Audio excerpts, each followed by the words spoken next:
Yeah, it says this meeting's being live streamed. Okay, got it.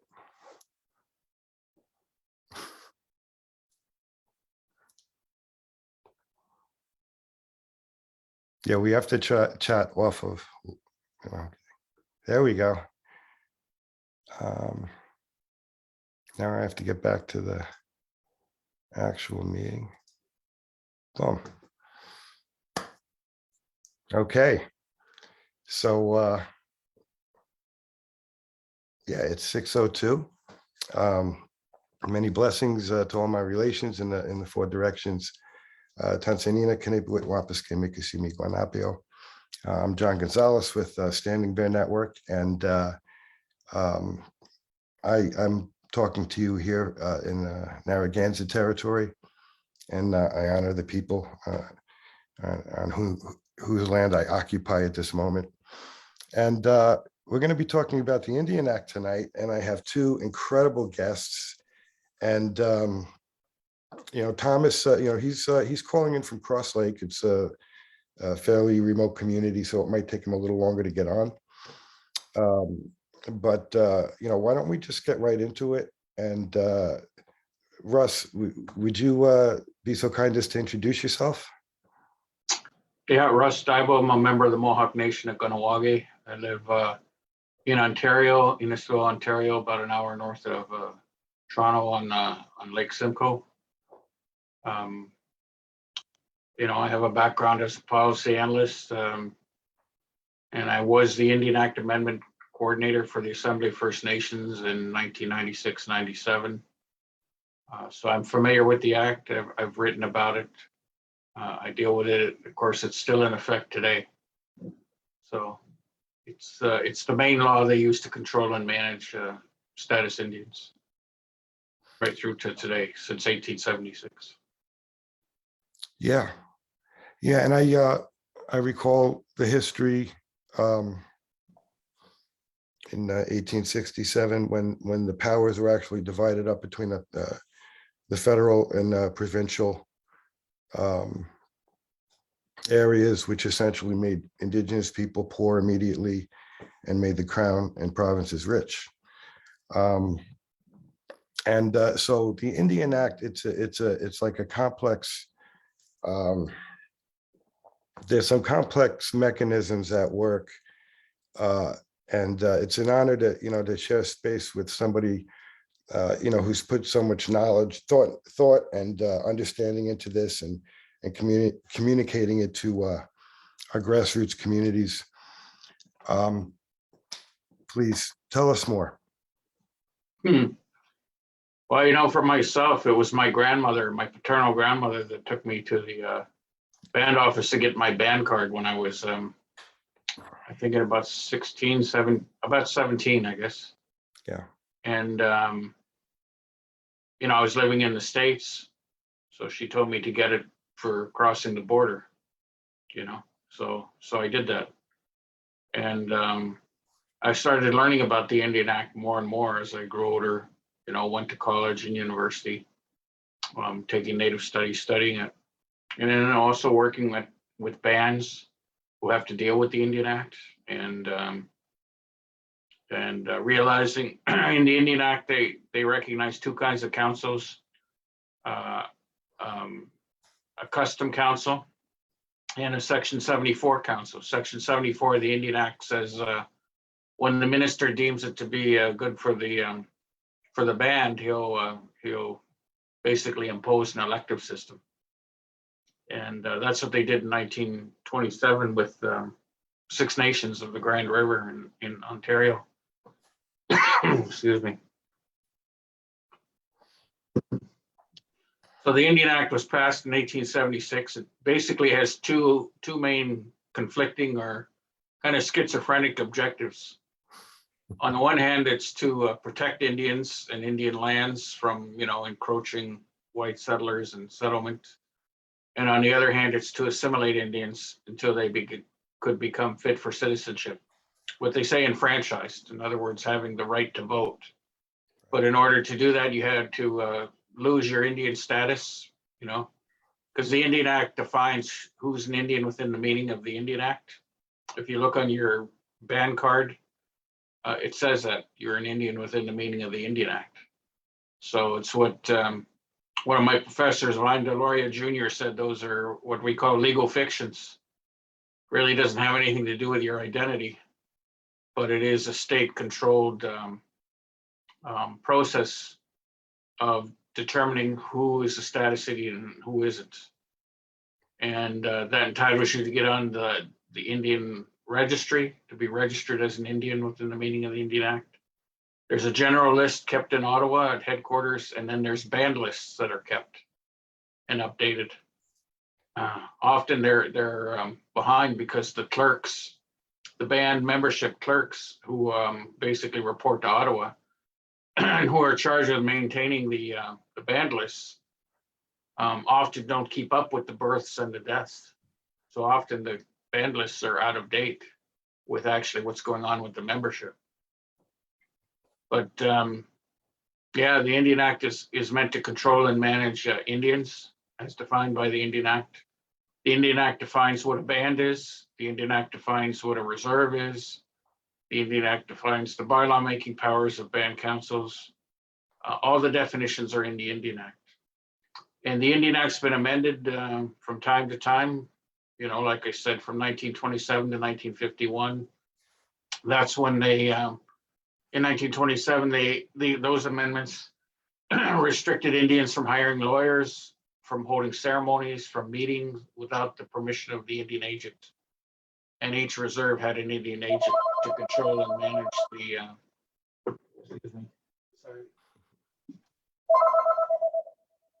to control and manage the,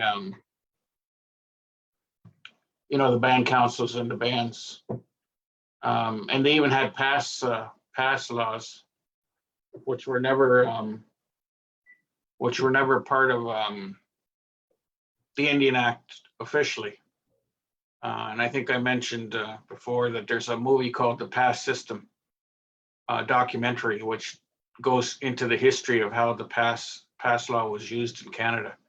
And it was mainly used in Saskatchewan and Alberta from the 1800s, when they were bringing the railroad through and then opening the land up for white settlement, you know, to Ukrainians and others on the prairies, what became the prairie provinces, carved out of the Northwest Territories, carved out of Rupert's Land before that. And basically, the Indian agent had to give you a pass to be eligible to be off reserve, or the RCMP could arrest you and put you in jail.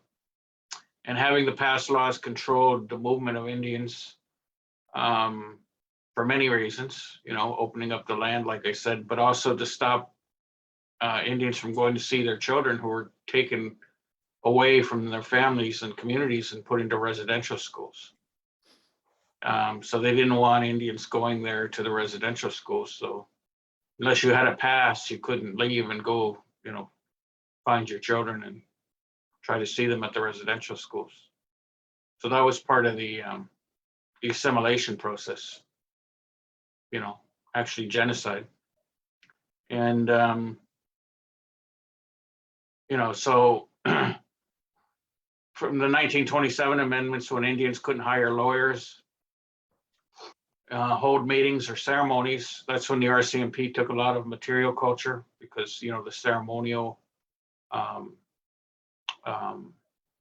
material is part of our governance systems, our traditional governance systems, and that's what they were trying to replace with the elective system they were imposing through the Indian Act. And so that's when the museums got a hold of a lot of the wampum belts and masks and other ceremonial items. It was during that period. But it was also in that period that in 1931, the federal government passed the 1931 Natural Resources Transfer Agreement. So Indians couldn't hire lawyers and they couldn't meet and organize to fight against that. So that's when they handed the prairie provinces, the provincial governments in the prairies, control over natural resources, you know, when everybody was, you know, essentially legally handcuffed, you know, from doing anything about it. And so that's what I mean about the Indian Act being a statutory instrument of control and management. And then in 1951, they relaxed those restrictions through amendments after there was a joint House of Commons Senate committee, after World War II, that discussed changes to the Indian Act again and removing the restrictions on being able to hire lawyers and to hold meetings and that. That's when bands started to, the Indian agents were kind of being phased out after that. And also the churches were being phased out of controlling the residential schools. That's about the time, and the 1951 amendments led to the 1960s and the move to putting kids on reserve into public schools, instead of the residential schools. And the federal government paid for each Indian student to go to a provincial school. So it was kind of money-making business for the provinces, right? Because they were getting money from the feds to take these Indian children into their schools in the provinces. And in fact, in 1965, there was a big federal provincial conference where the federal government was trying to convince the provinces into taking responsibility for status Indians and delivering programs and services to them.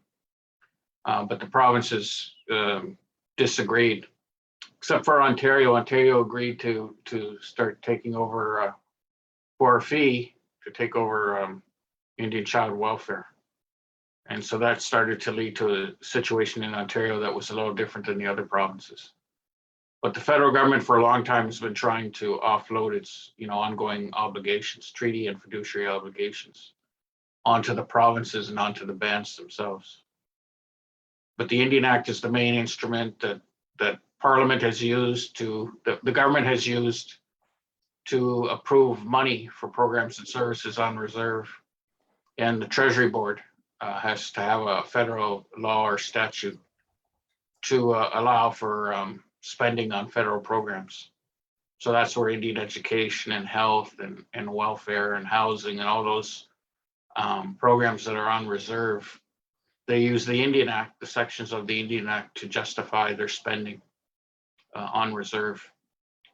And it used to be that they would call, when Parliament voted on that, because it was part of the federal budget, and Parliament voted on those funds in the budget, destined for Indians, they called it Indian monies because it was destined for Indians. And under the Constitution, it's Indians and lands reserved for Indians. And of course, the Indian Act is the law to interpret that section of the Constitution. And nowadays, the government calls it investments because they've been shifting in their language, about devolution, as they called it, devolving responsibilities. I've called it offloading because to me, it's getting rid of their ongoing treaty and fiduciary obligations by going into a new relationship, a new fiscal relationship, new laws, new agreements, based on their approach. So the Indian Act, the Trudeau government used the Indian Act when they were elected in 2015, to continue the control and management. It was in 2018, I believe it was, where they announced that they were going to dissolve the Department of Indian Affairs and create 2 new Indigenous departments. So in 2019, that became legal one under an 800-page omnibus budget bill. They buried in there the law that dissolved the Department of Indian Affairs and created the 2 new Indigenous departments: the Department of Indigenous Services Canada and the Department of Crown Indigenous Relations and Northern Affairs, CERNAC they call it. So it's Crown Indigenous Relations, Northern Affairs Canada. It's hard to keep up with the acronyms, but it's CERNAC and ISC. Those are the 2 new departments. So although they dissolved the Department of Indian Affairs, they kept the Indian Act in place because they're basically they're hollowing out the Indian Act from creating these new laws and this new approach. One of the reasons why they dissolved the Department of Indian Affairs was because, the Trudeau government, under this reconciliation nation-to-nation approach, is they're taking a pan-Indigenous approach. So they couldn't fund Métis people unless they dissolved the Department of Indian Affairs, because, the Métis weren't included in the definition of Indians in the Constitution. the Constitution Act 1867 refers to the federal government having exclusive legislative authority over Indians and lands reserved for Indians. And in 1934, the courts, through a reference, included the Inuit as Indians, the meaning of Indians under that section of the Constitution, but they never did that for the Métis. So in order for the Trudeau government to take this pan-Indigenous approach, he had to dissolve the Department of Indian Affairs and create an Indigenous department so they could start funding the Métis as well as First Nations, as well as Inuit, and of course the First Nations and the Inuit were already being funded. But to add the Métis into this Indigenous approach, they had to create two new departments. And so now the definition in that new legislation from 2019 refers to Indigenous governing bodies. And the definition of an Indigenous governing body, this is in legislation now, so this is the legal definition, is councils, meaning band councils under the Indian Act, governments, meaning Indigenous governments who have either signed a self-government agreement or a modern treaty, and entities with a Section 35 mandate. And an example of that would be like an Indigenous Child and Family Services agency that's been mandated by its member communities, to deal with those issues implementing child and family services. That would be considered an entity with Section 35 rights. Or I suppose an Indigenous Education Authority.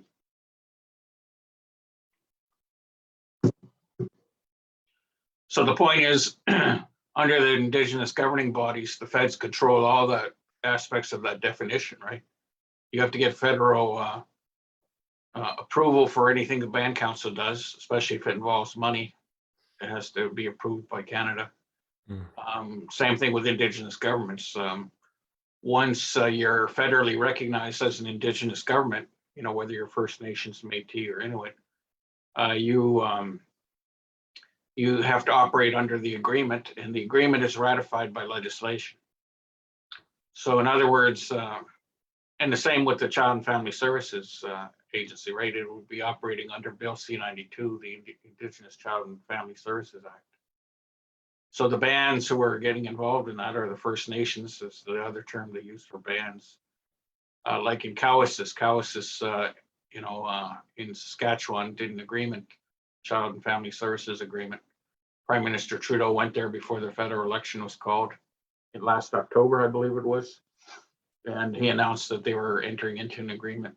And it was supposed to be like a template for other bands to use across Canada. But they never made that agreement public. That's the thing about the federal government. They operate in secret, and they don't share what is actually involved except with band councils. So the membership don't get to see that. Anyways, so that's the situation we're in now. The Indian Act is still in force, but now they've broadened the definitions to use the term Indigenous, and that's to include the Métis and the Inuit as well. And the Indian Act will be in place until bands are moved, through this Indigenous governing body approach. It's a transitional approach. These two new departments, the Indigenous Services Canada is responsible for delivering services on reserve, but to also transfer the delivery of those programs and services to Indigenous governments who sign self-government agreements. So the idea is to, all Indian bands in Canada, I don't care if you're in a numbered treaty area in the prairies or in a non-treaty area like British Columbia or Quebec or the Atlantic, all bands are under the restructuring of Canada into these two new departments. They're facilitating all bands to move from being under Indigenous Services Canada to Crown Indigenous Relations under self-government agreements. And then once all the bands take over program and service delivery under these new self-government agreements and a new self-government fiscal policy, the Department of Indigenous Services Canada will dissolve, and Crown Indigenous Relations will implement those agreements. As long as there's Indigenous peoples left, that's going to be the other thing, is who's identified as Indigenous. Because they're controlling, the Indian Act was amended, the membership sections and registration sections were amended due to a court case out of Quebec. There was a bill that came from the Senate, went to the House. Usually it comes from the House of Commons to the Senate, but in this case, it was the senators that started doing a study based on that court case involving the Abenakis in Quebec. They introduced Bill S3 that went to the House of Commons. I believe there were some amendments made. It went back to the Senate, and then it was proclaimed into law, or given royal assent, as they say. And those amendments lead to changes to the membership and registration sections of the Indian Act. And so what they're doing, S3 is supposed to correct the gender discrimination that still exists that Bill C-31, a previous amendment to the Act, didn't address. And the McIver amendments, Sharon McIver had introduced a process to get further amendments. Because maybe I'll talk a little bit about this Indian status issue, because it's a big one. Before 1985, before Bill C-31 amended the Indian Act around membership, any status Indian male could pass on status indefinitely to his children. But any status Indian female who did not marry a status Indian, she lost status and her children lost status. Section 12(1)B of the Indian Act as it then was. And so when they amended the Indian Act with Bill C-31 in 1985, they truncated it for both males and females. They cut it off so that and they reinstated a bunch of people that lost status, through enfranchisement by going to university or joining the military or becoming a member of the clergy. There was different reasons that Indian Affairs removed Indian status from people, because they said you're fit to be a Canadian citizen. So they took their Indian status away. So many people were eligible to be reinstated through Bill C-31 and took advantage of that and became known as the C-31s. And because, it created different categories of Indian status, Bill C-31 did that. There were the ones who had status before Bill C-31. I think that was, 6(1)A, and then they added 6(1)B, which are the ones that acquired status as a result of Bill C-31. And anyway, so if your children didn't marry a status Indian person, their children would still have status. But if those children, your grandchildren, didn't marry status, then their children would not be eligible to be registered as Indians. So that's what I mean by the cutoff. They did that for both male and females. Before that, any male like myself, I could pass status on indefinitely, but after C-31, whatever my children or grandchildren do, if they don't marry a status Indian, they'll lose status, and then they won't be eligible to live on reserve. They couldn't hold property on reserve. They don't get any of the benefits, the little ones that there are flowing from the Indian Act, like tax exemption, for example. So what S3 did was there was an Abenaki family that went to court, and they said, well, people within the same family, some had status and some didn't, cousins, right? And it turned out it had to do with the women's side, that they didn't address the gender discrimination. And so the descendants of those people that were excluded from the list earlier on in earlier generations didn't have status, while others from the family who had male descendants, had status. So that in order to try and correct that gender discrimination, they passed Bill S3. And I'm thinking that was in 2018 or so. Somewhere in there. Yeah. There's been so much I've been trying to keep track of. Anyway, there's been massive changes, Anyway, so what Bill S3 does is they're doing it in two phases. Phase one, they're going from the 1951 amendments till today. And I should mention that thing about another thing to know about the Indian Act and Indian status and membership and that and registration. is that when Indians made treaty in the 1800s, they started keeping treaty lists of who gets their $5 a year, or in some cases $4 a year. So they started keeping records. The bureaucracy kept records of who was entitled to get that money every year. So there were treaty lists, and it was easier to keep track of them. But for those bands that didn't have treaties, like for example, bands I worked with in Quebec, they didn't start keeping band lists until 1951. Anybody that's doing like land claims research or anything that has to reconstruct who's the descendants of the original people entitled to the land claim or whatever, genealogical records, genealogical research, they have to rely on reconstructing those records through Hudson's Bay Trading Post records of who was coming in to trade, baptismal records, church records, government records.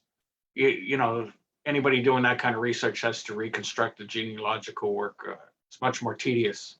But for the treaty bands, they had lists to work with, to show the genealogy, a lot easier. Anyway, so in 1951, that's when I started keeping band lists across the country with those amendments I talked about for 1951.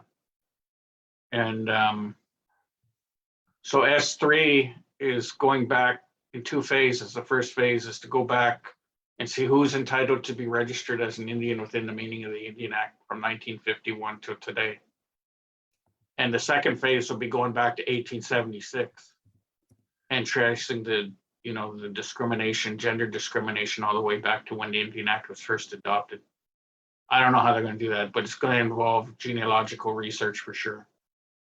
And the Minister of Indigenous Affairs at the time that the Bill S3 was being debated was, saying the government of Canada was against it because it would lead to like 1 million new status Indians being created, on paper,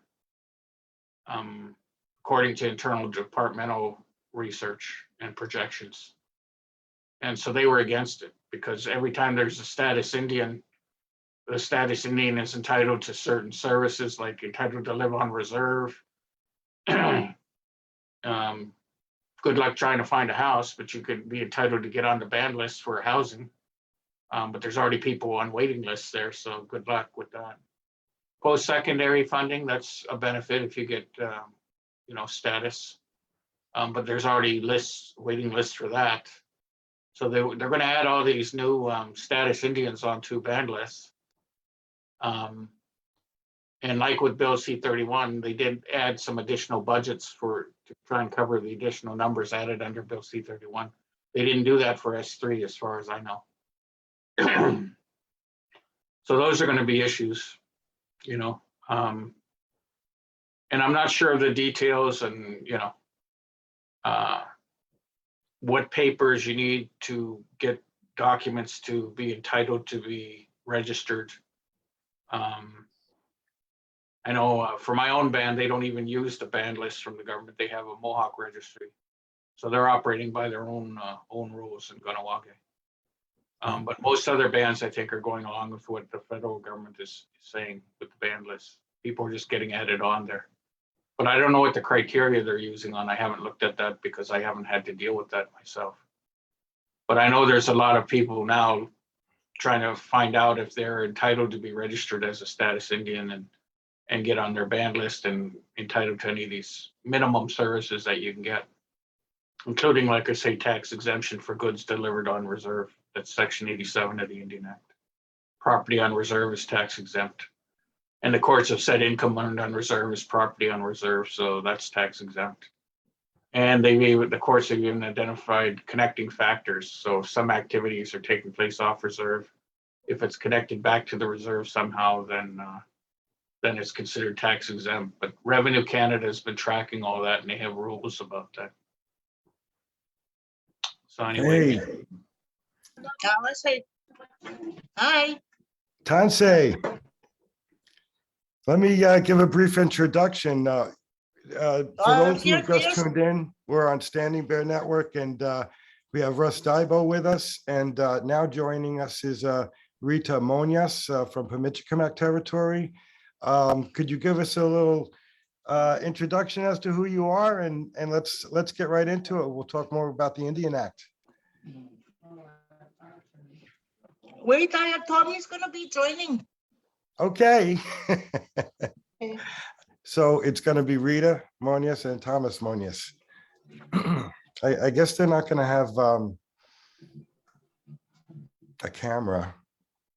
We'll find out. Whatever, just keep that on it, turn it on.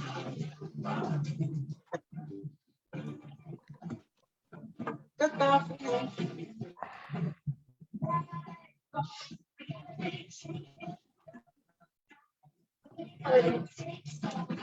Yeah, so Thomas,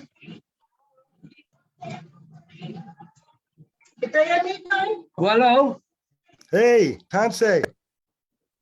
I'm okay. I'm pretty hard to I can't see myself here. Is that okay? That's fine. That's fine. I'm going to stop the video, but we're going to keep talking. Okay. Okay. All right.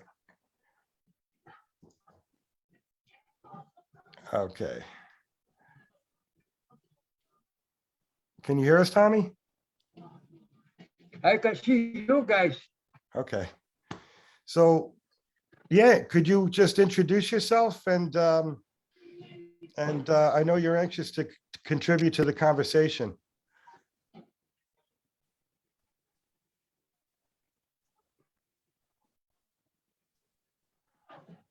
Okay, I got it. I think I got it here. All right. Can you hear me? Yes. Okay. So how do we start this conversation? And John and Rush. Well, you know, we're talking about the Indian Act, and we're talking about, you know, the colonial mechanisms that keep our people impoverished in subjugation. You know, I know that you've been in that, you know, you've been educating people for a long time in Pemichikamak territory, and you've stood up, you know, against the provincial Crown Corporation, Manitoba Hydro, you know, because of all the devastation, all the, you know, hydro dams are creating along the Nelson River Basin. What can you tell us about the Indian Act and how it's impacted your communities?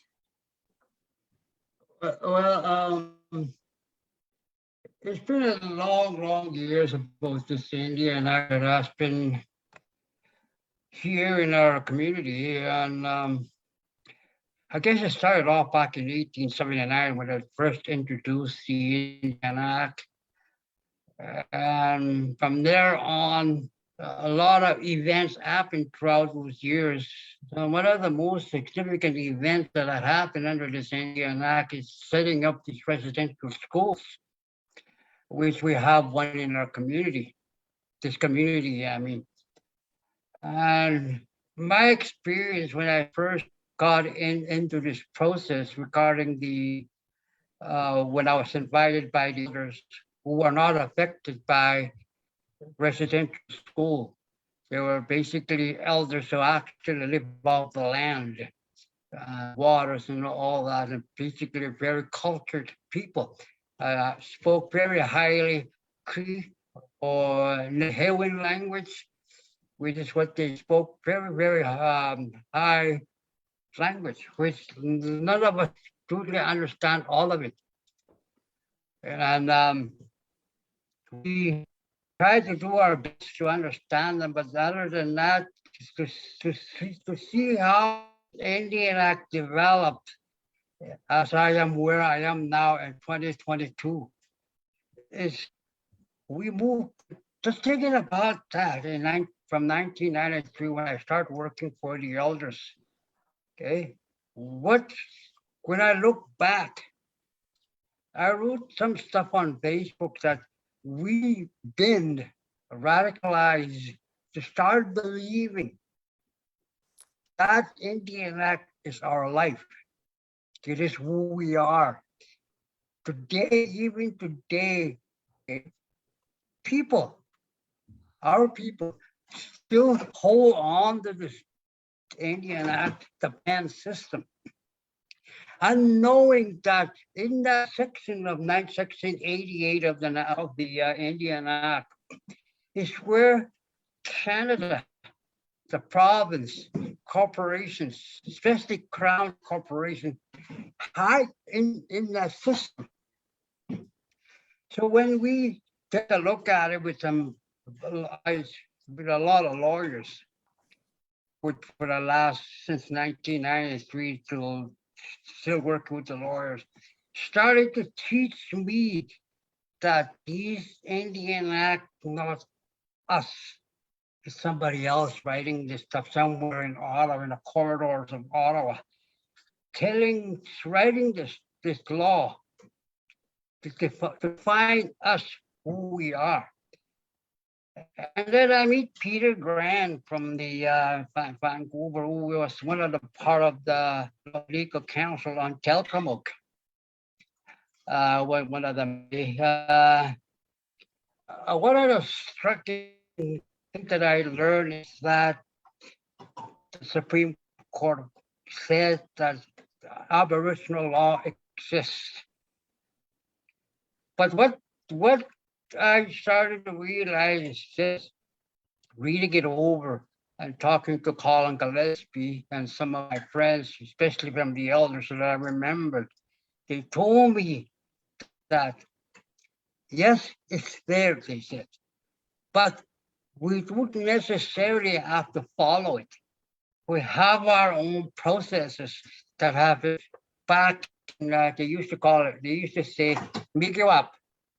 Migiwap meaning the TV, Migiwap, that's what we say.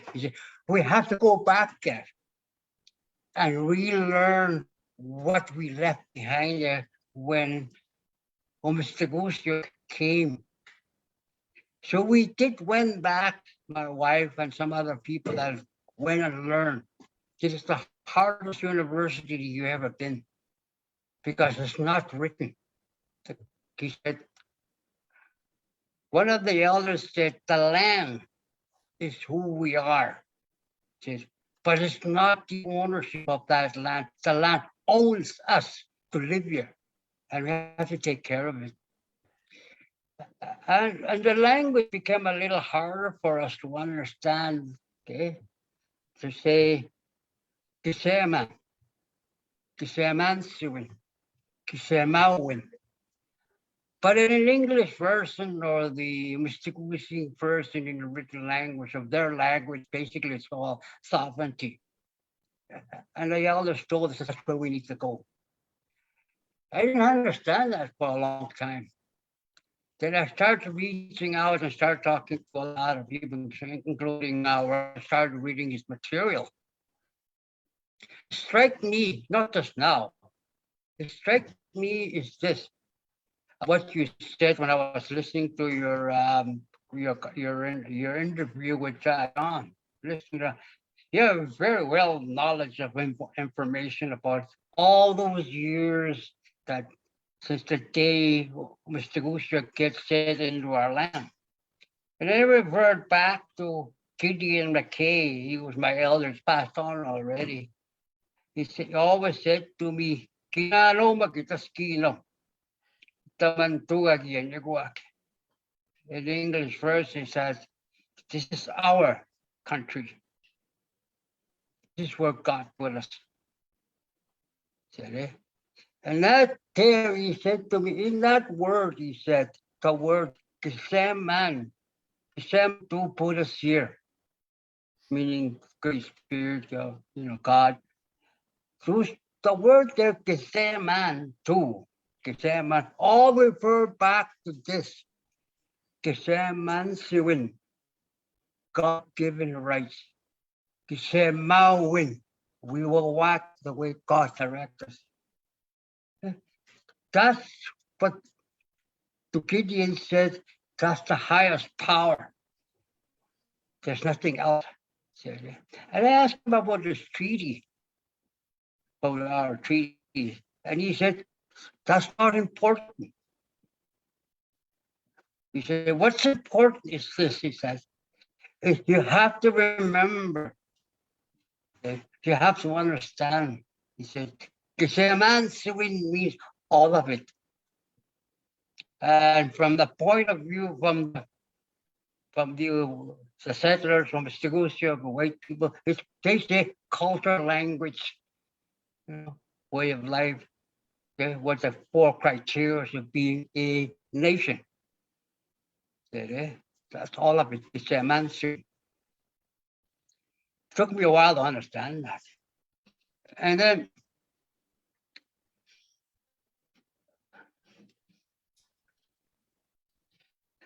after that, I remembered that after reading the Indian Act, what it says there, I have said a lot of times to my own people, saying the heart of the matter of the Indian Act is the Section 88. And Section 88 actually says that provincial and federal laws will apply from time to time. Okay. But I take a look at it and kind of experience my life throughout the years and I understand what the Indian Act is. It does not apply from time to time. It applies all the time. Okay. Even though there are changes in there, it's just more and more changes as Indian Act becomes more and more taken away who you are.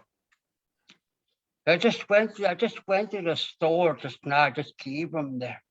One of the girls asked me, he said, "What is your treaty number?" And I said, "I don't have a treaty number. I have a status card." And he said to me, "Well, that's the thing." And I said, "It isn't." He said, "My great-grandmother, when we were boarding a train from Bolton to the Paw, he had a treaty card with a yellow card. It said treaty number 387.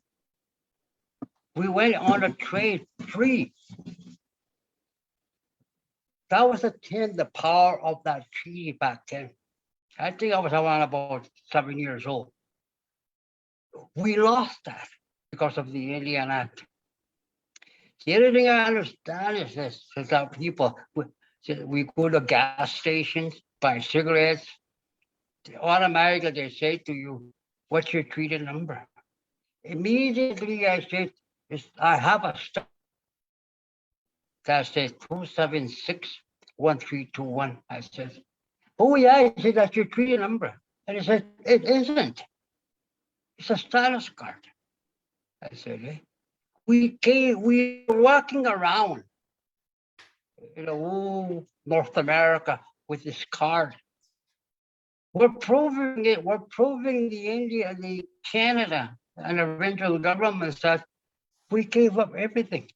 Now we identify ourselves within Section 88 and the other laws and other sections of the also band membership.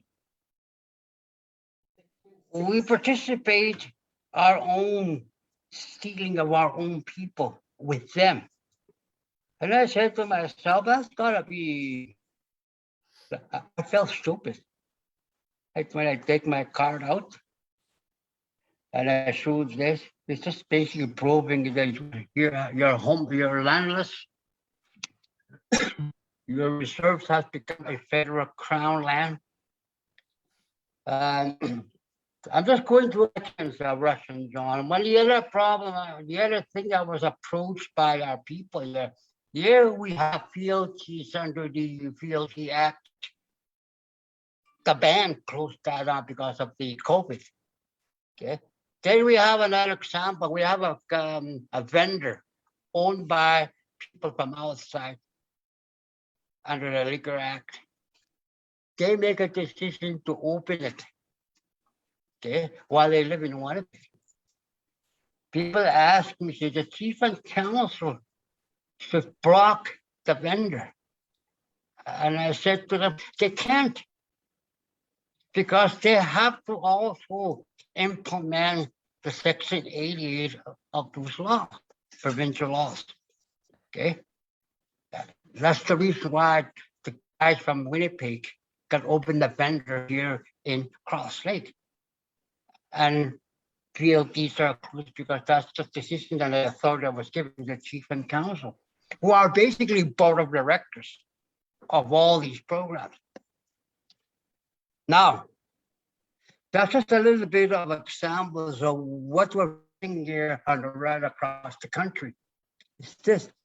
We got Manitoba Hydro hiding behind that Indian Act, because under that Indian Act, when we say provincial laws or federal laws, one of the things that I understand is this Natural Resources Transfer Act, which gives them the authority, the province, to do what they want to do.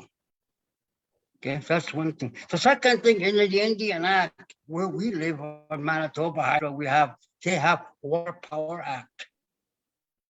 Okay? They also have what about one of them is water power. Basically means they can do anything they want in our territory without having to record of this is also treaty territory. But because of the treaty territory isn't what's recognized by the province, which basically is only recognized as part of the Natural Resources Transfer Act.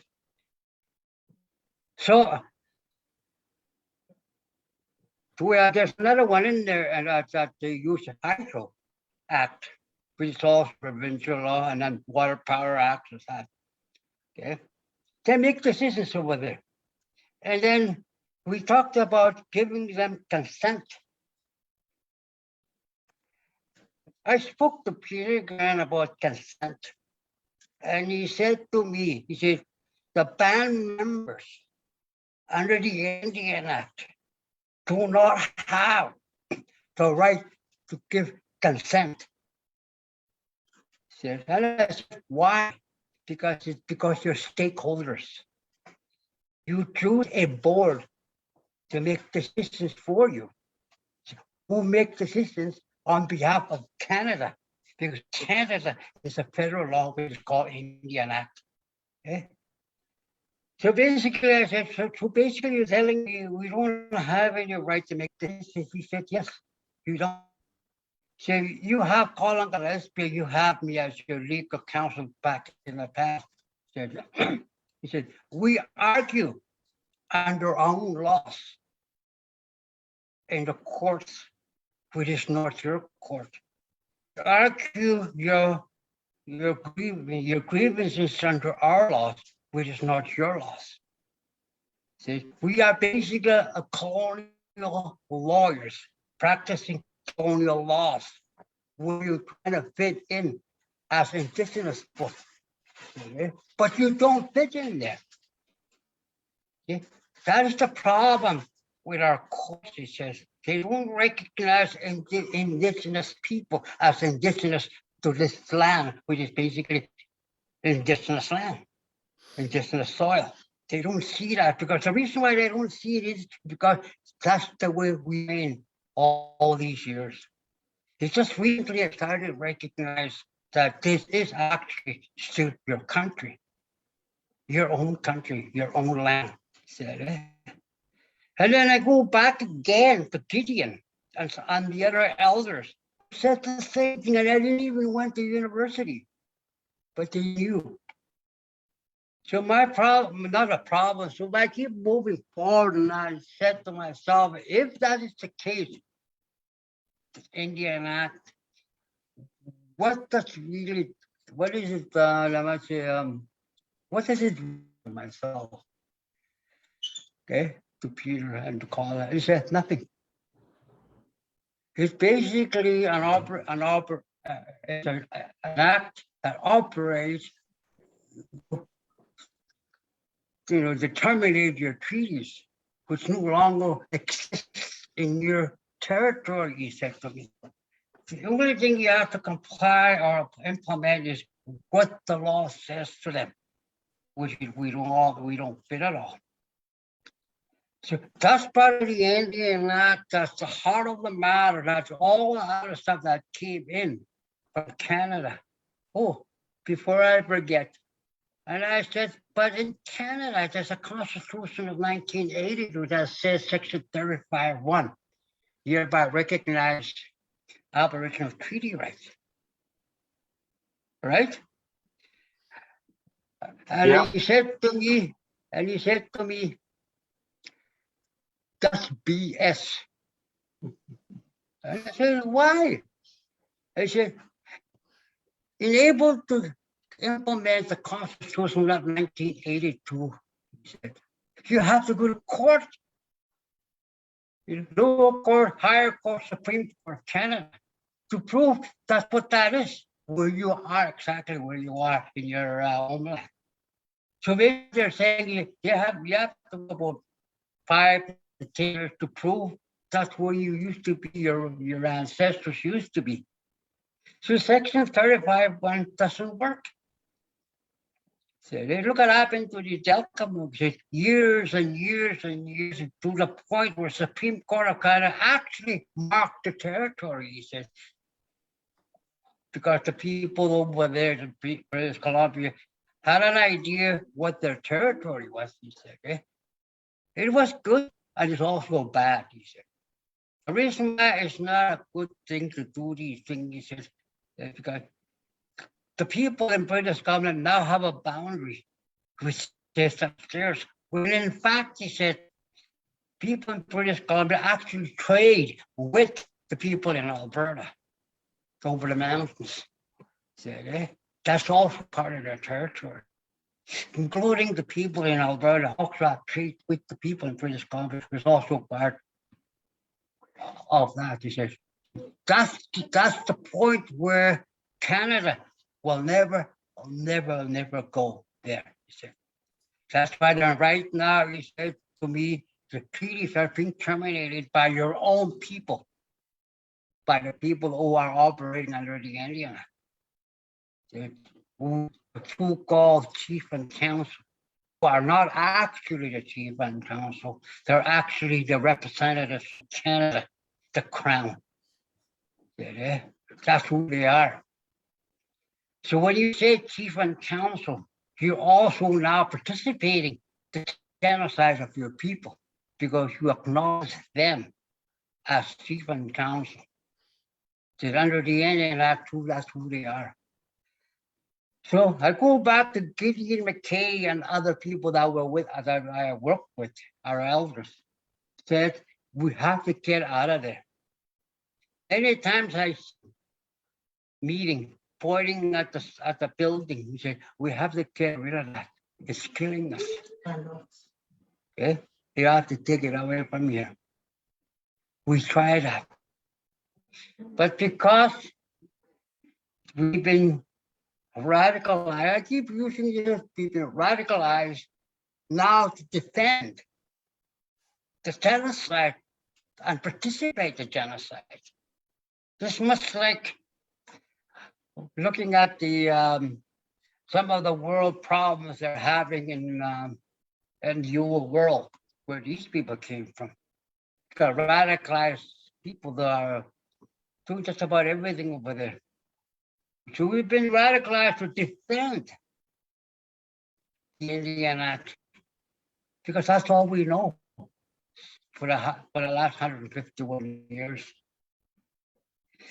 So I'm trying to explain this where I actually experienced all these things. That I remember one time, I'll give you just experience this year, Russ. One of the Indian Act, Iron Act, they used to call them Iron Act. We asked for money to start doing what we were doing right now. And then this guy came along. I don't want to mention his name, but I do know him. He's a friend now. He moved away from the Indian Affairs now. Works for another company. He gave me a copy of a contribution agreement, which contains the $50,000. And so I was reading it, I was just going down the list, blah, blah, blah. And then in one section there, he said, this is not the the implementation of treaty and Aboriginal rights. And I said, I'm not signing that. This is actually a treaty right. You're using my water, you're using my land. It says in Treaty 5 there. And I said, well, he said to me, but you're not getting the money then. So I decided to take my pen and take that off. Where this is not a treaty implementation. All that stuff. I took that off and I signed on the bottom and I gave it to him. And he says, well, Thomas, I'm sorry, you're not going to get any money unless you that one section stays in there. This is not about Aboriginal treaty right. And I says, why signed it? Not the document. I just signed above there where I raised it, where it says there. About a week after that, they sent the money. Yeah. That's where I started to see that Indian Affairs actually know what they're doing. But their problem is this. They use funding as a box where you're inside. It's like this old like Gideon and other elders have said, once upon a time, we were free like the wolves. Okay. So secondly, we actually make these people. Thirdly, they start feeding us. Yeah. We start to forgetting our own survival, what we have done. Previously, they put a gauge, and then we became there. And every time they threw a little bit of meat into the box, we fight over it. And that's what we become, he said. And I believe that we're still fighting over little scraps of stuff that Canada throws in, so we'll shut up and be quiet. So all that, the Section 1980 rules, Canada Constitution, does not apply at all. So it's just a word in there to make him look good under the world stage. But they don't implement it. They want us to prove it if that's what that is. So I met that guy there, the Trudeau. He said he was going to meet me 15 minutes in Ottawa. I said, well, I'll give them 15 minutes just to introduce ourselves, blah, blah, blah, and all that stuff. So I sat down with him and the lady, Karen, and the health minister. Sat down there and explained what the Michigan was. 15 minutes went by. I'm still explaining to Trudeau. About 7 minutes, I think he sat there explaining. And he said to this lady, he said, we need to work with these guys. We need the Michigan Act, not the ban. I said, we need to implement. I was very happy about that because he actually said, we want to work with these guys. Implement that. This is where it says implement what, okay? So Carolyn Bennett sat down with us and her chief of staff, and he said, what is the first thing we should do? And he said, well, I want to implement treaty, right, which is called housing as the treaty right. And he said to me, okay, but because we're in a process of determine what AFN needs to say, I said, I don't belong to AFN. I said, that those guys are Indian guys. We're not Indian guys. I said, we're traditional elected people by the people and of the people. I said, not by your laws. You don't own me. Okay. As a matter of fact, you need to apologize for being here for a long time, for letting you to come in here and live with us. And I said to her also, you build your country on our country because it was treaty rights. I said to her, I understand. So what is it that you need to do? He said, we need to talk about health as a treaty, housing as a treaty, justice as a treaty, education as a treaty. Those 4 items, that's what we need to do in the first, as we move process. You know what he said to me? He said, well, he said, why don't you just sign 1 year just 1 year on education. So, while we're working on it as a treaty right. We'll add $19 million. So, I thought about it for a while. Okay. So I said to myself, some of we call ourselves executive council, not chief and council, except members of the executive. Yeah, so I thought, and they said to me, look, Tom, he said, I was a chief then. He said, look, let's take the $19 million extra, what we have from the current contribution agreement under the education, plus the $19 million together. Okay, I signed it for 1 year. It's not a contribution agreement, but a new document says there will be now a process moving forward as a transitional process from a banned contribution agreement of education will now be moved into a first step. The second step was housing. This is where I got surprised because our housing is about CMHC. Okay. And in able to build a CMHC housing, you have to give a piece of that land where they're going to put your house. CMHC owns that piece of land where your house is sitting. Okay. So I said, in able to do that, I said, I need to understand that house street and so we again. And he said, look, said, to prove that I'm doing this right, he said, I'm going to give you 20 houses as a treaty housing to permit them not the ban the first year, plus $500,000 to repair the band houses that you said that belongs to us. I said, it does belong to you, it's a band house. I said, okay. So the next thing he said, well, I'll give you the next year, we'll give you another 20 houses as a treaty right, $7 million. And this is just for 1 year. And I accepted that as a moving forward. Okay.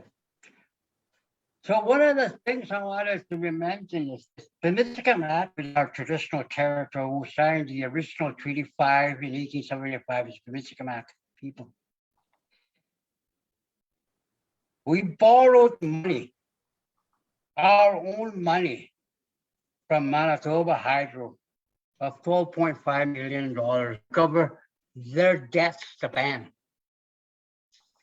I met him in the Victoria and close to the airport, international airport. I met with her and her chief of staff. I met with her at that time and I told her that we borrowed $12.5 million to cover your debts. And he said, you thought, and this is where it really strikes me, Russ and John.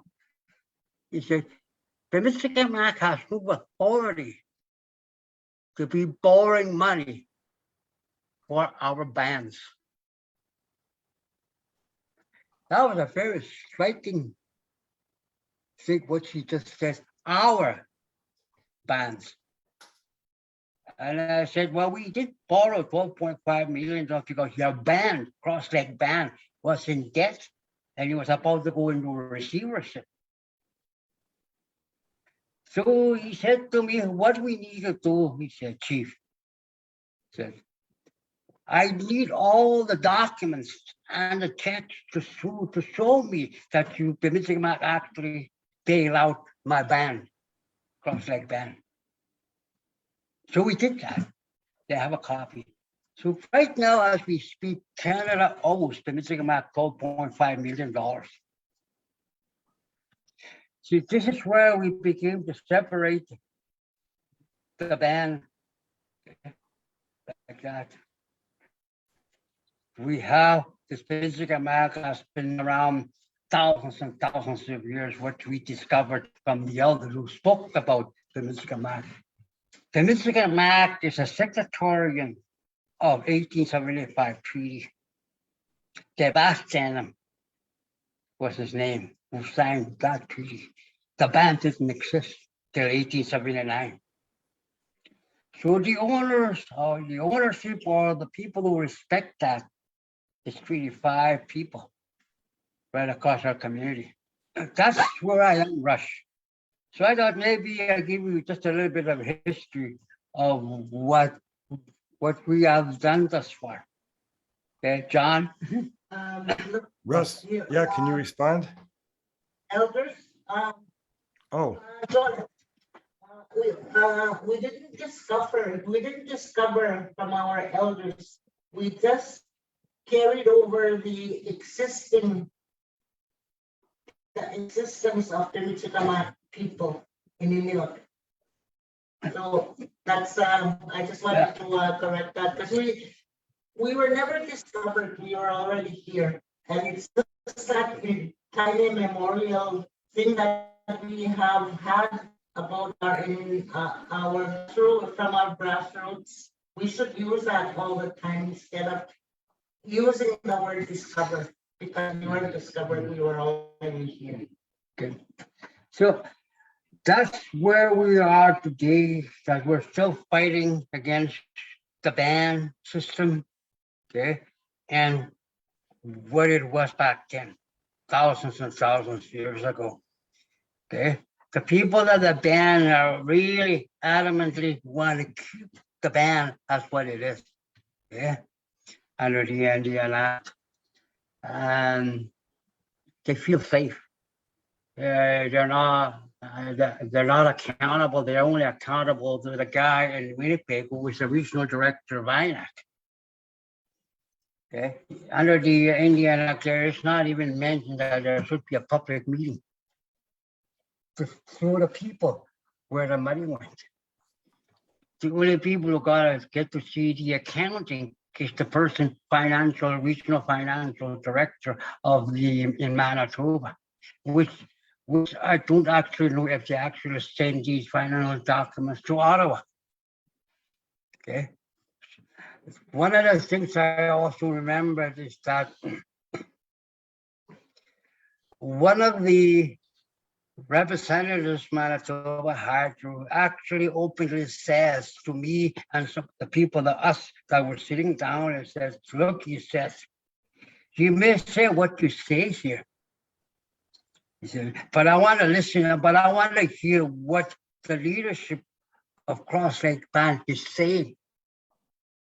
And I said, Cross Lake Band leadership, which you call chief and council, I said, has no authority to say except to INAC and probably you guys, I said. That's where you're hiding. You don't want to deal with us who are understanding of what Indigenous sovereignty is. I said, what other stuff, I guess, basically what we are saying that inherent and inalienable rights is the core of where fit in, which is basically now we're saying the whole country is still Indigenous soil. Under that, under the English version of, inherent and inalienable rights. But that's simple two words are actually what's been said by our elders, it's their mastery.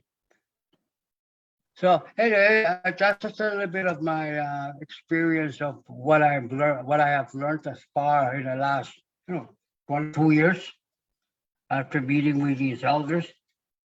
Elders. 93 we met. So Russ, I know I listened to you. I met you once in somewhere in Edmonton for about 2 hours because we were on our way to stop by, and I listened to your speech over there, and I think I made a little bit of speech there too before I left. Anyway. Winnipeg, I think. Okay. So Tommy, is Pachumanak part of Treaty 5 or the Treaty 5 adhesion First Nations? We are Treaty 5. We are not adhesions to the treaty. There are others who are adhesions at least. At least to the. Yeah, the original, the 1875 treaty is the original treaty fact, 1875.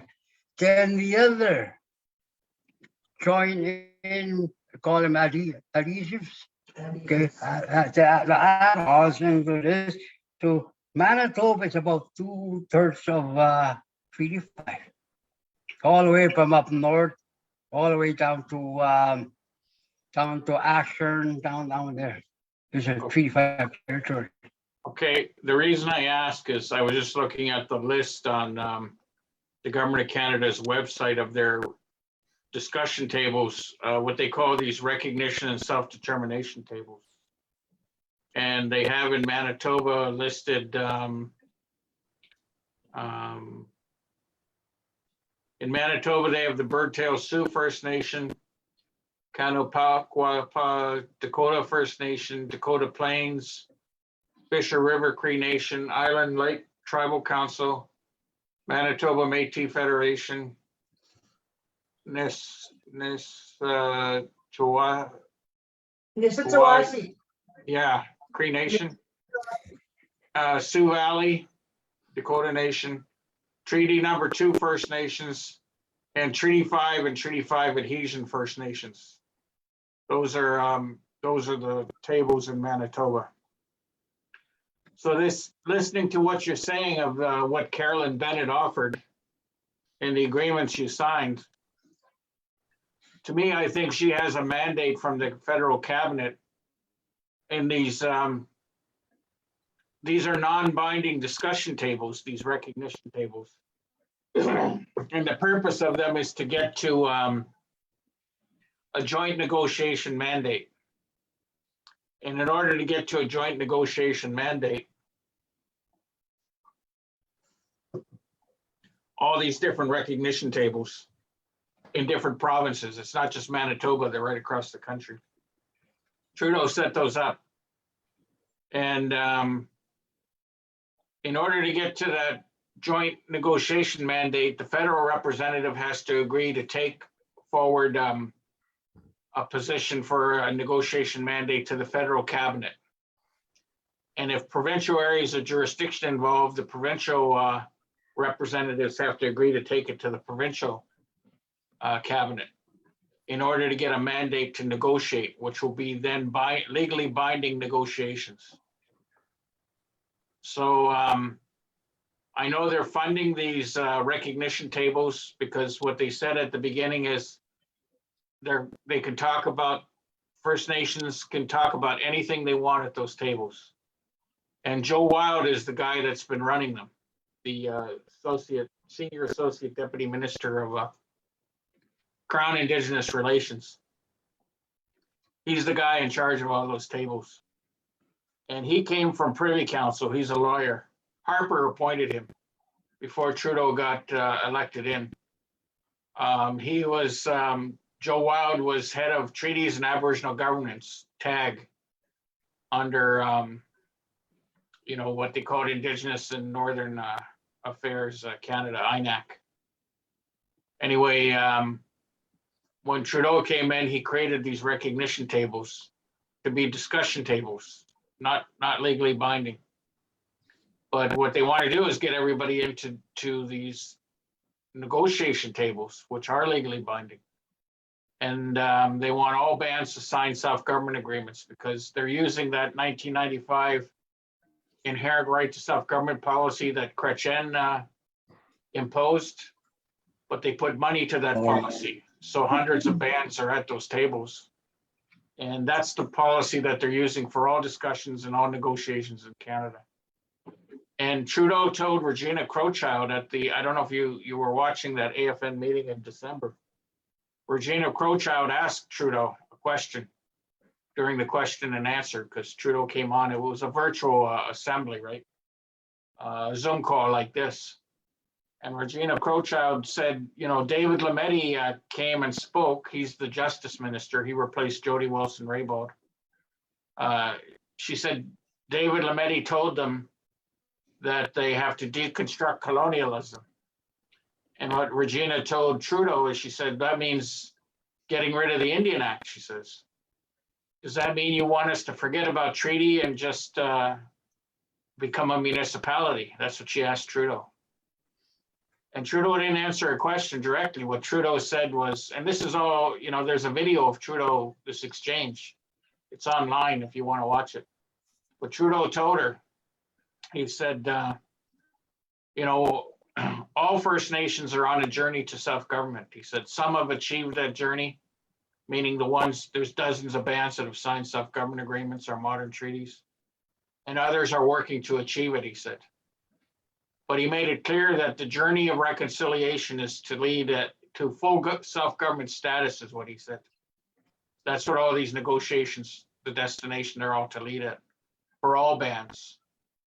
And the government said before, you know, when they created these two new Indigenous departments, that Indigenous Services Canada will dissolve after all the bands in Canada sign self-government agreements, you know, or modern treaties, getting out of the Indian Act. Once that's done, when they transfer programs and service delivery, the Crown Indigenous Relations and Northern Affairs Canada will implement those agreements. And there will no longer be a need for Indigenous Services Canada. So the only job that Indigenous Services Canada has is to prepare the capacity of the bands, the financial and administrative capacity to take over program delivery and to sign self-government agreements. Once that happens, and they're negotiating band by band in secret, they're not telling the people what's going on, but that's the structure they put in place. And then they came up with two fiscal policies because they're using the money, right?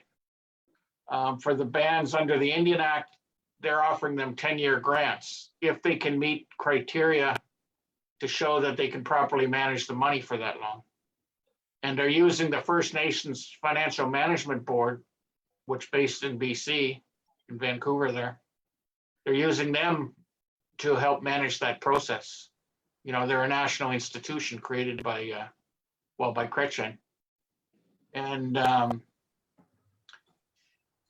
once the self-government agreements are signed into, then there's a new self-government fiscal policy, which is online. It's called the Collaborative Self-Government Fiscal Policy.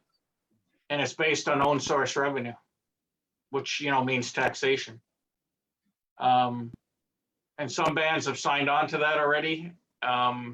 They work together with bands from the Yukon that signed modern treaties and the Nisga'a and other bands to develop that. That's why they call it a collaborative self-government fiscal policy, because they collaborated with the groups that have already agreed to define their Section 35 rights through those agreements and through the legislation that ratifies those agreements. Because basically what it is it's a process of you know, to recognize, get federal recognition to Section 35 Aboriginal treaty rights. As you say, you know, it's an empty box until they fill it up with agreements. It's a surrender and replacement process. Surrender of rights and replacement of rights process. So once you sign a Section 35 agreement, a self-government agreement, or a comprehensive claim, you know, what they call a modern treaty, then there's a transaction there. You're exchanging your pre-existing rights for these new rights and a new relationship. And that's what Trudeau government's implementing as reconciliation. That's how I understand it. Yeah. I guess basically, I don't really move forward. I don't really get to a point of this reconciliation process that Canada is now dictating how this thing's supposed to work. From my side of the point of view is, man, when I look at truth and reconciliation, I think it's us that needs to find ourselves. What is our truth? And this, how do we reconcile ourselves for the last 151 years? That's what the things that have been taken away from us. Okay, that's the first part when I understand that this truth and reconciliation. But apparently there's an office building somewhere in Ottawa or in Manitoba that there is this office actually doing these things, which the first time I heard was yesterday, that there's a truth and reconciliation office funded by Canada. Yeah.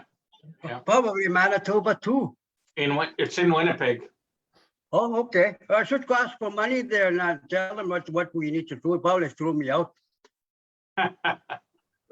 But that's what I'm talking about. That I remember one time, I think it was Phil Fontaine who signed the self-government agreement. Okay, this is a very, very funny one. Okay, self-government agreement, self-determination agreement back when Phil Fontaine was a Crown Chief of, I think it was Manitoba or AFN. My memory's a little bit vague. Oh, it was Assembly of Manitoba Chiefs to dismantle Indian affairs. Oh, yes. So 1994, Tommy. Yeah, we were working on dismantling this. We were developing a process where this Michigan comes out of it. We all already had our own election law, our own, not the Indian, I think, but our own.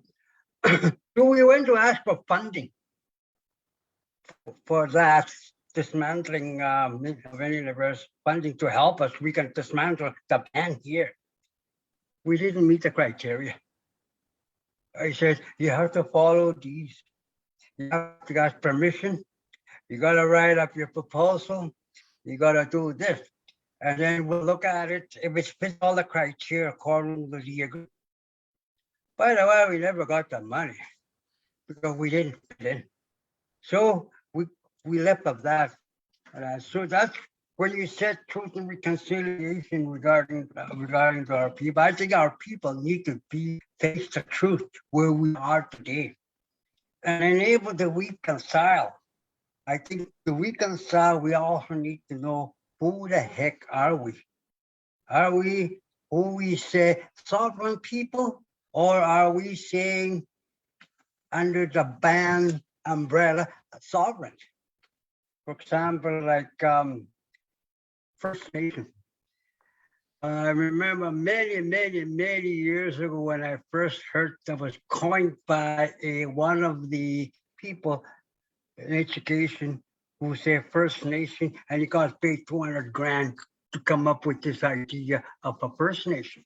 I don't know who it is, okay? And then we got stuck with this First Nation attitude. And then we start putting... It might have been FSIN. First thing, then we start putting a band with Cree names on top of that. I said, I am this Pimicikama Cree Nation. That's one of the words that you're using here, and where I can Pimicikama Cree Nation. I said to them, you're talking about a band changing its name into a Pimicikama Cree Nation? Just, that's not the truth. That's not reconciliation. All you're doing is covering, disguising the band system under a Cree name. I said, enable to do that, enable to take that off, you need to get rid of the band and actually put the Michigamak. Because the Michigamak is all in the Haven language. So for example, I try to explain these people, says, for example, I said, Canada. That's it, Canada. It doesn't say Canada French, Canada English. It just says Canada. So what we need to do, I said, we need to say the Michigamak. That's it. Because the Michigamak is in the Haman language. The Michigamak is a nation who signed the treaties with the Queen, representing Morris's skull. So those are the things that need to be fully explained as we go through from our country. So Indian Act is the problem. The places where the Indian Act operates is also the problem. For example, every federal crown land has a ban office. Enable to change the way we want to go, okay, of self-determination in our own United Nations Declaration of Indigenous people is where we, instead of that, what you call that thing, cantrip, okay, we have to get out of there. Yeah, we can't go there because it's the same thing as Section 35(1) under the rules of umbrella rules or disguised rules of the Indian Act. It amounts to the same thing. Okay, but we need to go back to the United Nations trouble. Even the United Nations is still kind of giving me the chills, because the United Nations people who actually say, okay, this is a good idea, are basically colonial countries who basically took the rights of other Aboriginal people, Indigenous people in that other countries, the United States, Brazil, New Zealand, all those other countries. So for me, as I was going through the whole system talking about this stuff, it's very hard to rush, because people adamantly do not want to give up the band status, Indian Act status, because they benefit from that. That's what they think, benefit from that. Oh, and a lot of people think that's, my God, this is good. But when you take a look at each reserve or each federal crown land, For each country. okay, in this country, in our country, I would say, And other countries. okay, we have problems with water and sewer, all the other stuff infrastructure, because this guy Trudeau said about $180 million somewhere else, where he should be spending money on the things that are basically what treaty rights is. So, oh, please never mind about just treaty rights, human rights. You know, basic human rights to water and sewer, like the rest of everybody. Like what that guy's name, the NDP leader, says. It was a very good, cute statement he made. He said, this is still Indigenous soil. Wherever the highways, where our buildings, grocery stores, our homes, the parliament, it's still Indigenous land. And that thought should be always remain with us. A way we want to negotiate, if there is a negotiation table, which I don't really want to negotiate, basically on my side of the fence, he said, let's just do what needs to be done. Okay, we cannot allow ourselves to go into a negotiation table and negotiate with our inherent and inalienable rights. Okay, we need to do it ourselves, start doing it. So people around the world can see, if Canada, the country that was born in our country, says they can't do that. Okay, for example, let's say Cross Lake Bank suddenly dismantled the ban system here in Cross Lake where I live, to just get rid of it and put the Michigan as a government of the nation. Okay? And then Trudeau says, well, they can't do that. I didn't give them permission to do that. So can't the United Nations Declaration be a showdown on their own? Because a lot of people, like even Barack Obama said, the only people have the right to say, no, you can't come into our country anymore. It's Indigenous people. We have very good leaders out there who actually understand this stuff. But the thing is, to understand something, it's not implementing that understanding to the Indigenous people. It's a very cute way of saying, yeah, they're here, yeah. You know, and that's what Trudeau is going to. Yeah, they're here. We're going to do something about it. So they did. When we defend our waters, when we defend our lands from a more encroachment by corporation, they send an army. Okay, but when they protest with a lot of trucks out there, I don't see any army. Privilege. Have a sense of privilege that they don't need an army, even they're blocking the roads and everything, probably starving some people, some grocery stores. But while we defend our land here in Cross, where I come from, because our CMP coming in, you know, that's the problem we have, is because of that. So whatever we do from there on as Indigenous people, I mean Indigenous people who can now reconcile they're actually Indigenous people, not band members of the of the band membership under the Indian Act. We need to move away from them. Start talking like that. I think when I was listening to your analysis twice already. One in Alberta, I think one in Winnipeg too, and one you were doing an interview with John. Oh, that was very, very, very impressive. A lot of people were asking me in Cross Lake, I said, who the heck is that guy? Mhm. And I said, I think he's one of those guys who actually understands what the hell is going on in Ottawa. And we need him. We need him to speak, not just where we are today. We need to get this guy to speak to us here, in this community, and other communities. Maybe set up some kind of a conference this summer, and when this COVID flies away, up north here, to speak, so people understand what's really going on in Ottawa. Well, I agree My- with what you're saying, Tommy, about how we need to focus on our internal development, our identity and our nationhood, because you know, the Wet'suwet'en, as far as I can tell, the Wet'suwet'en are the ones leading the way right now, because everybody else is going along with the Trudeau plan, but the Wet'suwet'en are challenging them. They signed this memorandum of understanding with Carolyn Bennett and the provincial minister. You know, in 2020, remember when the railroad tracks were being blocked across Canada, and they had even white people supporting them. And the Haudenosaunee, right away, they recognized the traditional government because we have our longhouses, we have our traditional laws.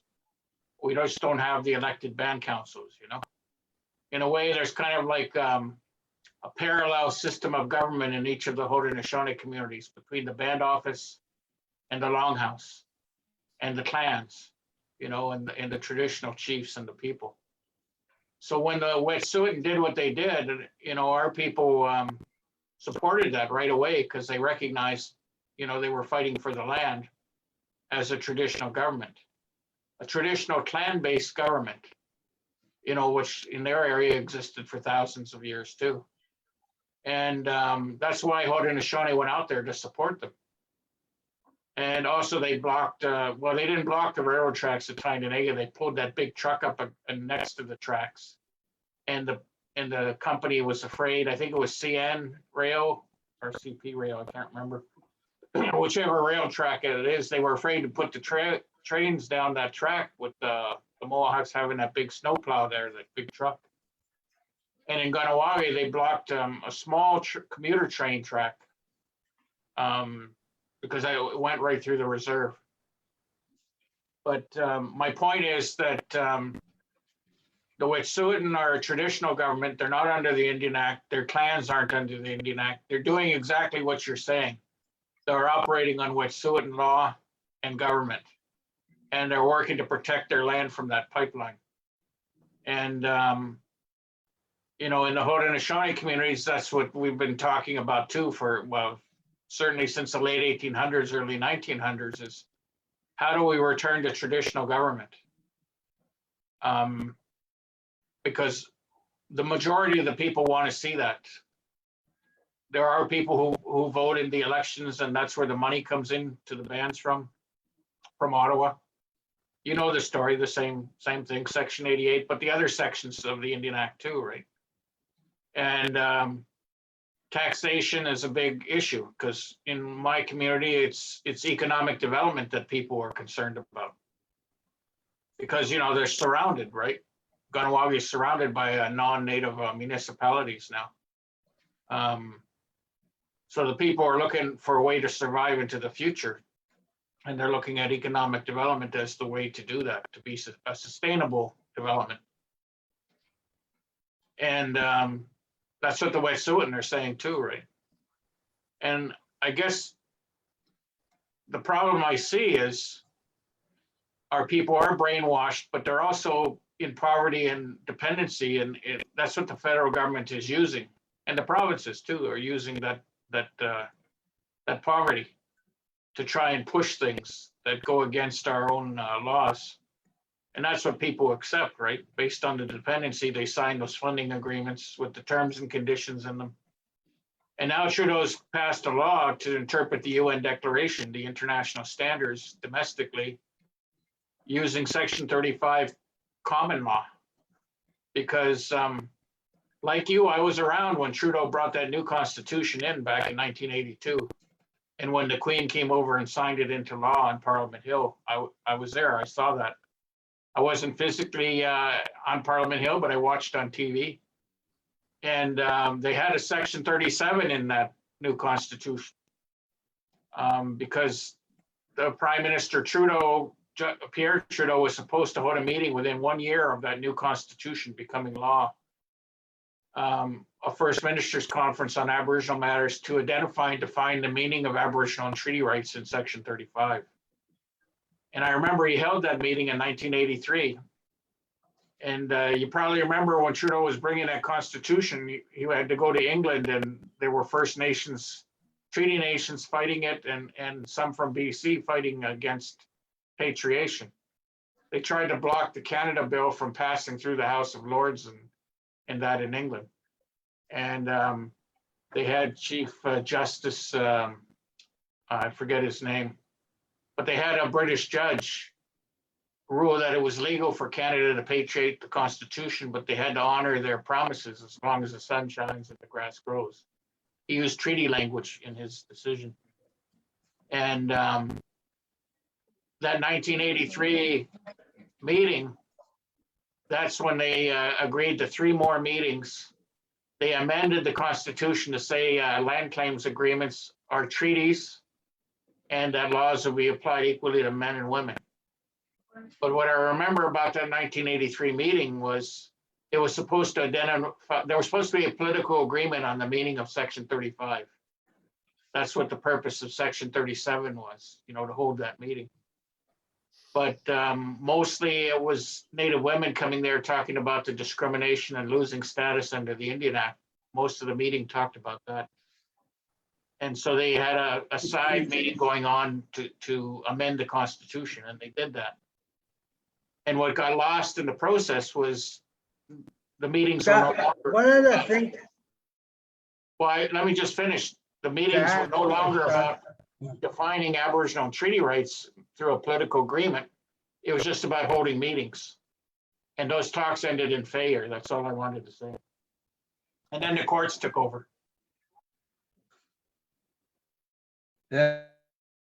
One of the things I wanted to say before I got the Indian Act of 1688, where I just mentioned regarding the laws that are in there, like for example, from our side of Manitoba Hydro, which is one of our continuation of issues, Manitoba Hydro and also Manitoba, including Canada.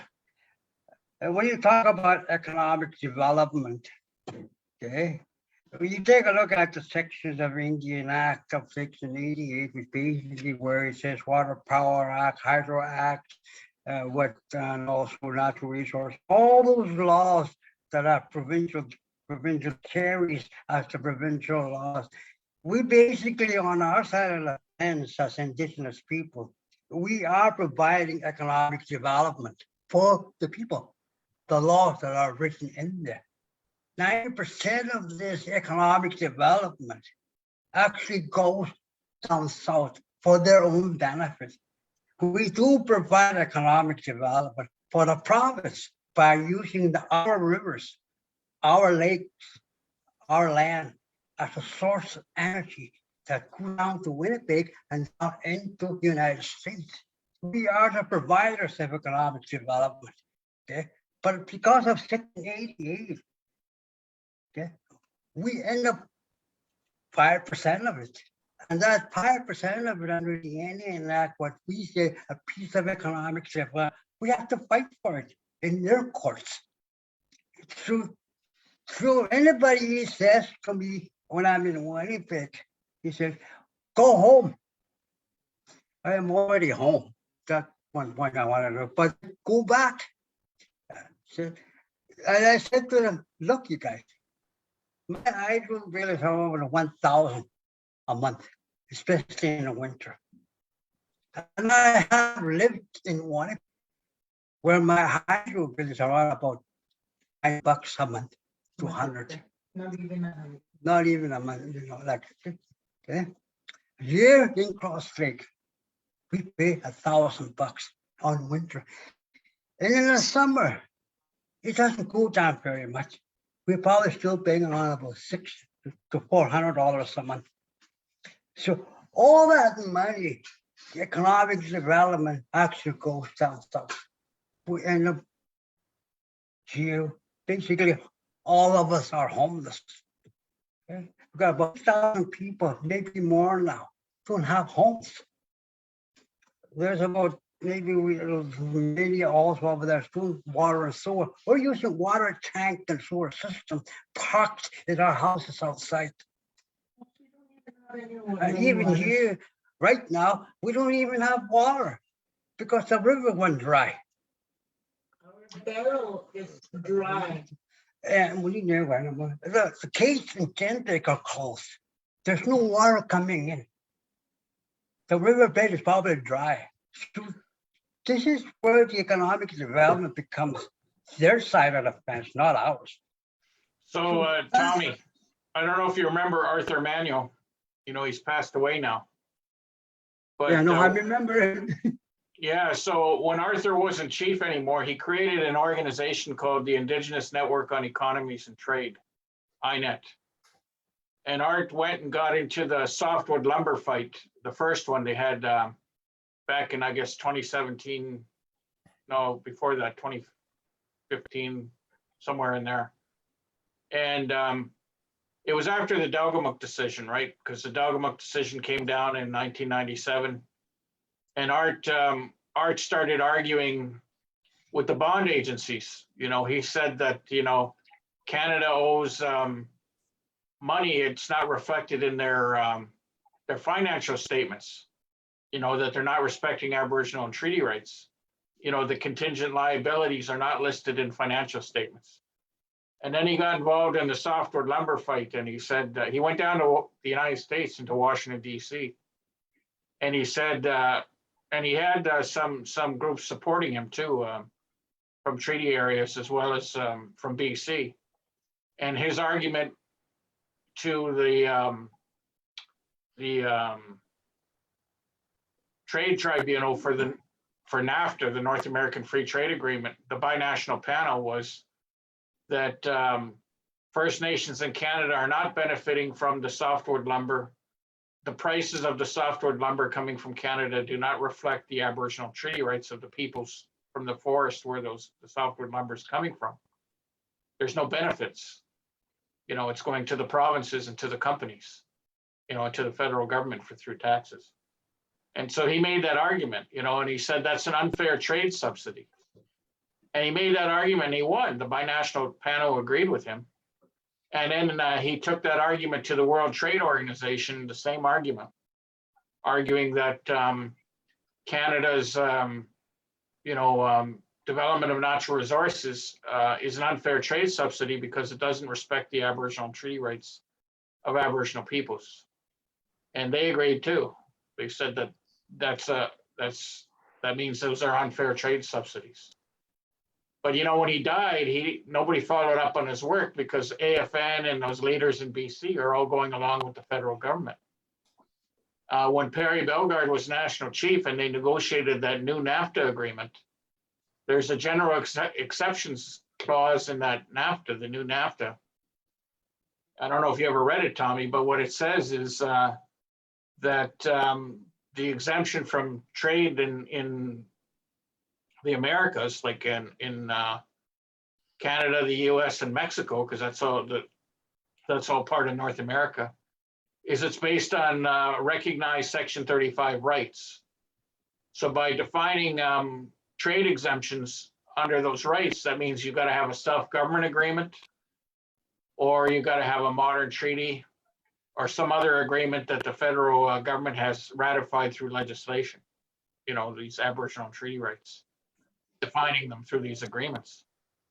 And nobody said anything. None of the chiefs said anything. And of course, all those talks were in secret. They set up an advisory board But people in the communities didn't know there was this advisory board to Trudeau's government, you know, in the negotiations. And then when it was ratified by the three countries, you know, First Nations probably still don't know that that clause is in there. So when they want to, I think it provides for textiles to be traded in that without being taxed, you know, no tariffs, as well as the Section 35 rights, which are undefined yet. So my point is, it's a very narrow exception clause. It passed, and our organizations are so bought off, they just let it happen. You know, led by Perry, AFN by Perry. And the chiefs never said anything. Even the Indian Act chiefs let it go, right? They're just going along with Trudeau.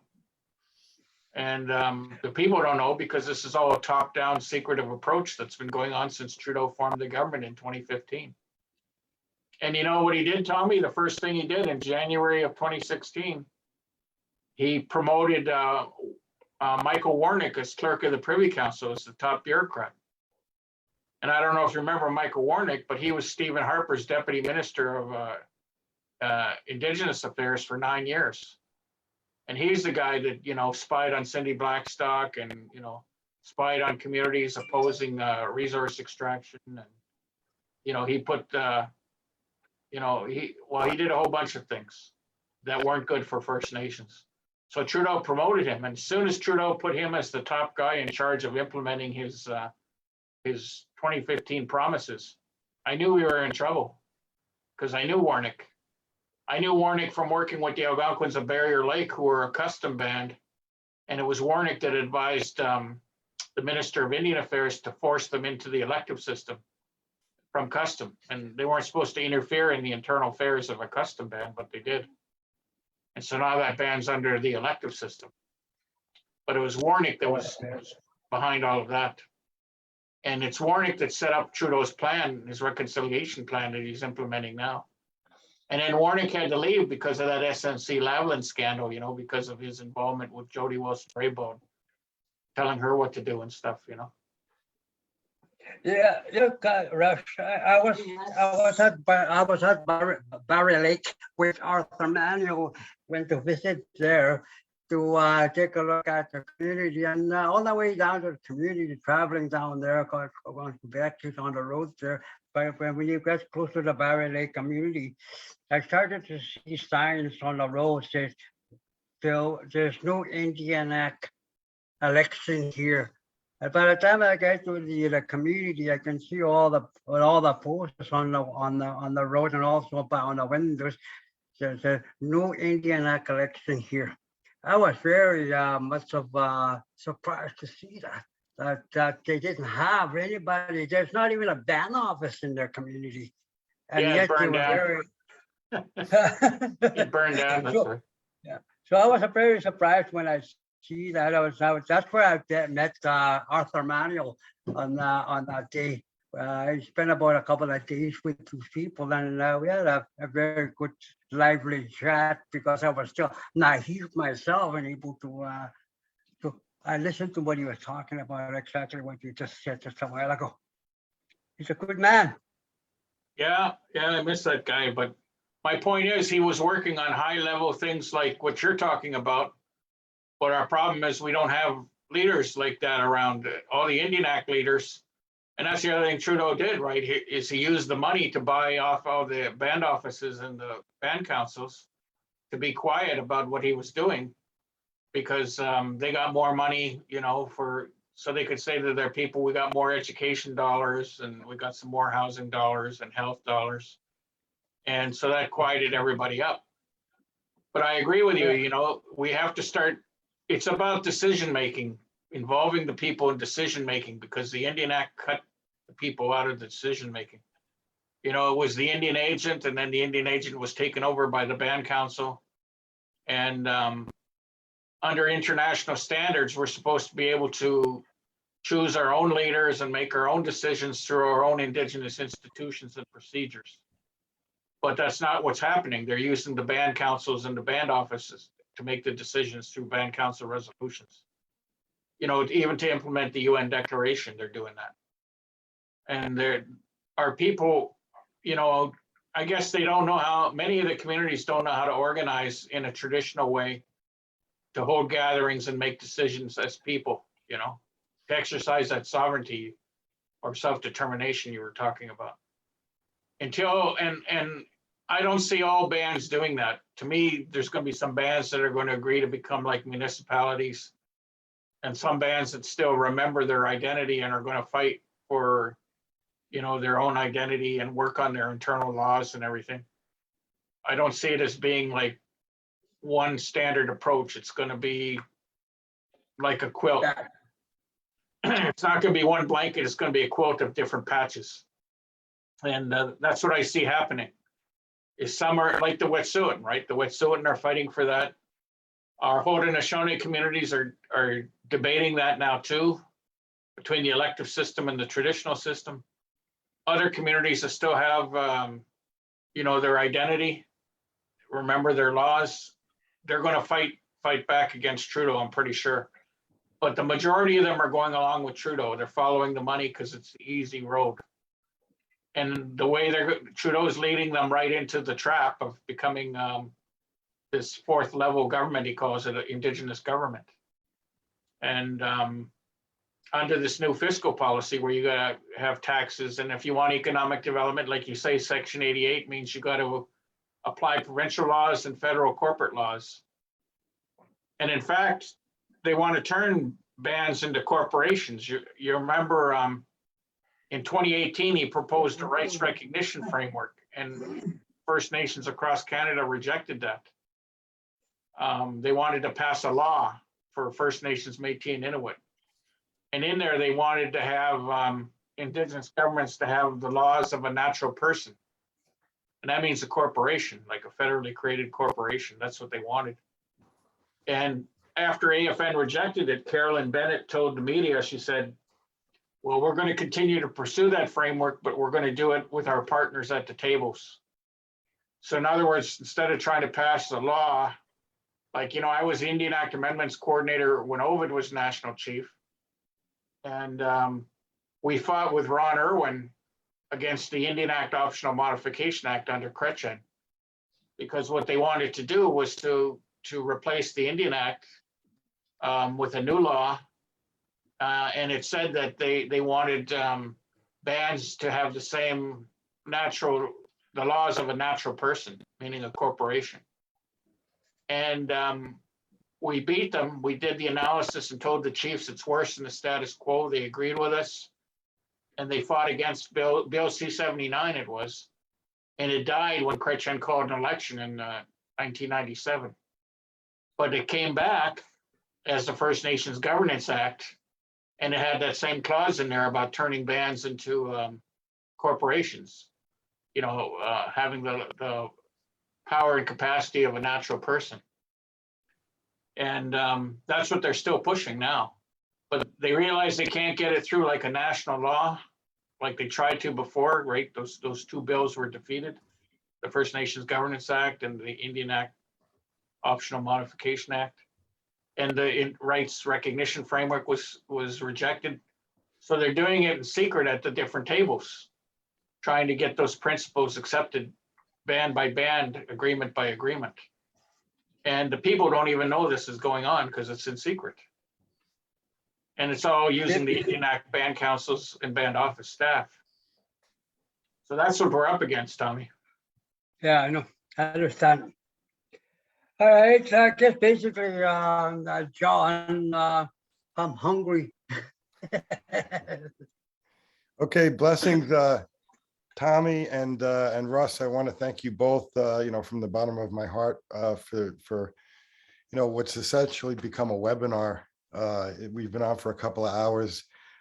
Everybody who's watching, you know, be sure to share this out to your groups. You can also go to RUSSDIABO.com. Any final remarks, gentlemen? Well, it's good talking to Tommy. I haven't talked to him in a while. Yeah, we'll talk to you sooner. We'll talk again. Hopefully you get to meet each other face to face, and gotta send Jills to the Indian Act Bands guys. Okay, Tommy. All right. Sounds good. Blessings, you Okay. guys. Share it out to Bye. your groups. Oh. Yeah. Bye.